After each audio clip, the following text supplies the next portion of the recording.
This evening, ang lulutuin natin ay garlic buttered shrimp. So, since hindi pa tayo naghapunan, so yan ang lulutuin natin ngayong gabi. So, let's go!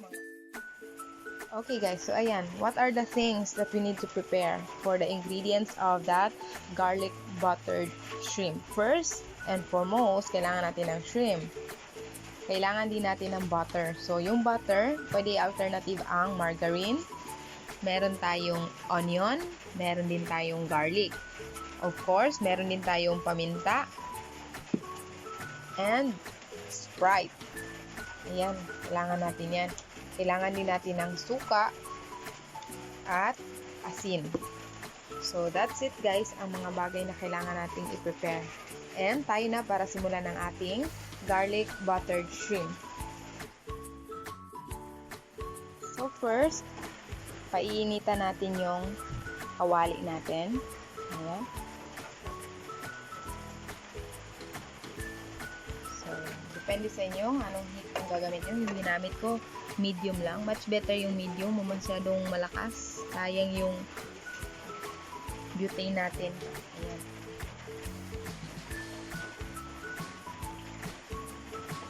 So, first natin ilalagay yung butter natin or margarine. Ayan. So, ito yung magsisilbing oil. Tutunaw lang natin yan.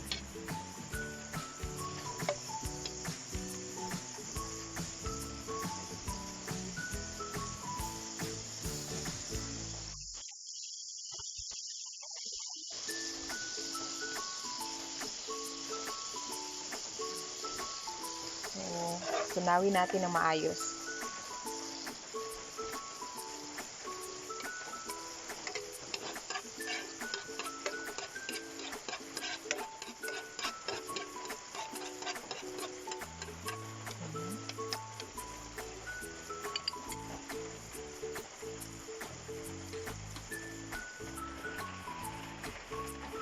Okay, next, lalagyan natin yung garlic.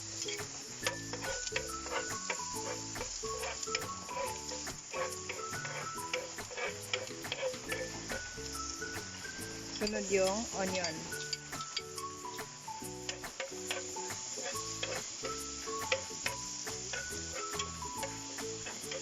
So, isutay natin ng maayos.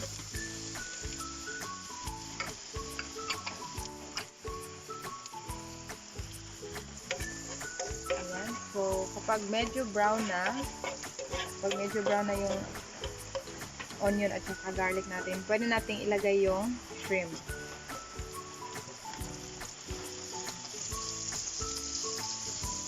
Huwag natin ubusin guys, hindi lang tayo kakain.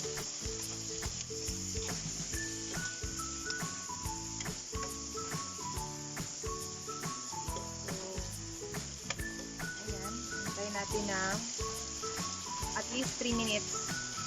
So, hintayin natin munang maging orange yung shrimp natin. So, ayan, tatakpan natin guys. So, ayan. Tapos na ang almost 3 minutes natin. So, lalagyan natin siya ng Sprite. So, depende sa tamis na gusto ninyo. So, kasi kami dito, hindi kami mahilig sa matamis. So, at least 3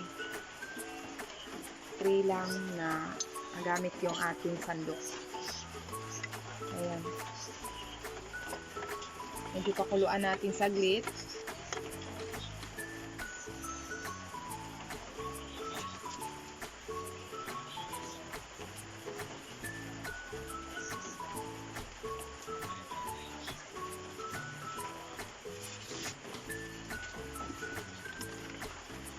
Lagyan natin ng konting suka.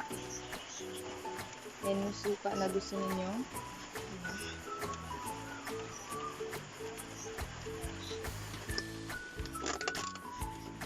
Lagyan din natin ng salt.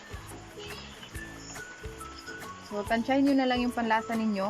Gaano kaalat yung gusto ninyo. Kasi kami dito, hindi kami maalat na tao dito eh. Konti lang yung nilalagay naming asin kasi maraming mga defect yung mga katawan ng tao dito nakatira. Ayan, so kaunti lang na asin yung nalagay natin. Siyempre, huwag natin kalimutan yung pepper natin, black pepper.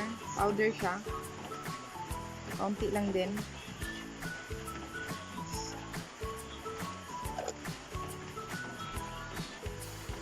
Mix natin.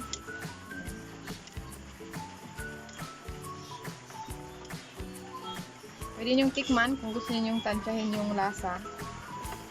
Eh ako ay hindi ako mahilig tumikim na niluluto ko. So ayan. Hintayin natin uli 2 minutes at tapos na, luto na. Pwede na tayong kumain.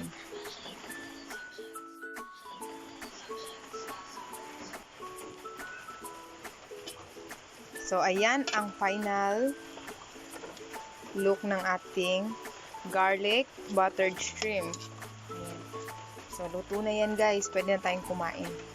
So, patayin natin yung apoy.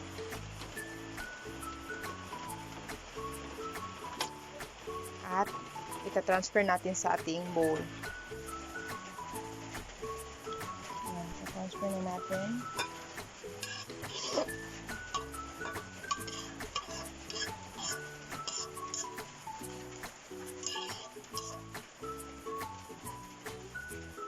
So, ready na yung garlic buttered shrimp natin. Ayan guys.